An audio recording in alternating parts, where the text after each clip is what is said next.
అప్పుడు విశాఖపట్నంలో ధర్మసోపానాల మీద ప్రసంగాలు చేస్తున్నాను. ఆ రోజుల్లో విశాఖపట్నంలో ఉన్న పాఠశాలల్లో ఉన్న విద్యార్థులకి మా నాన్నగారు అన్న విషయం మీద మాట్లాడమని వ్యాసరచన పోటీ నిర్వహించారు. వ్యాసరచన పోటీ నిర్వహిస్తే కొన్ని వందల మంది పిల్లలు పాల్గొన్నారు. అందులో 10 పేపర్లు చిట్ట చివర సెలెక్ట్ చేసి నాకు పంపించారు.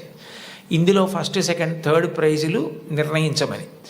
నేను పేర్లు చూస్తే ఒకవేళ నాకు ఏదైనా పక్షపాతం కలుగుతుందేమో, సుశీల అని కనపడింది అనుకోండి, తెల్లవారుజామునే మా అమ్మ గుర్తొచ్చి ఒక మార్క్ ఎక్కువ వేస్తానేమో అని నేను పేర్లు చూడకుండా పేపర్లు దిద్ది మార్కులు వేసేసి తర్వాత పేర్లు చూశాను.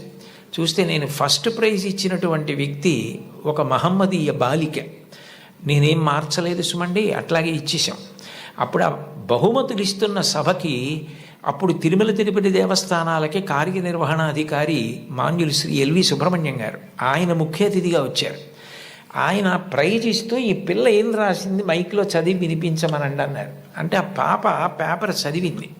అందులో ఆమె ఏం రాసిందంటే, వాళ్ళ అమ్మగారు టీచరు, వాళ్ళ నాన్నగారు కూడా ఏదో ఉద్యోగం, ఆయనకి బ్లడ్ క్యాన్సర్ వచ్చింది, చూసుకోలేదు, ముదిరిపోయింది, 3 నెలల్లో చనిపోతారని చెప్పారు.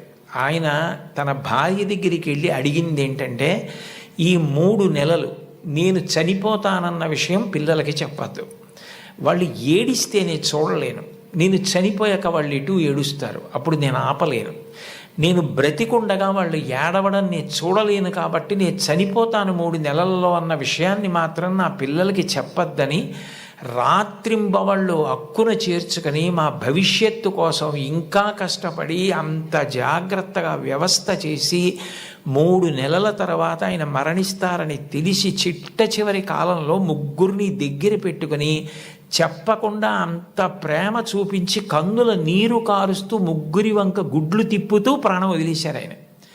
తండ్రి అంటే అది, అంతటి త్యాగశీలి మా నాన్న.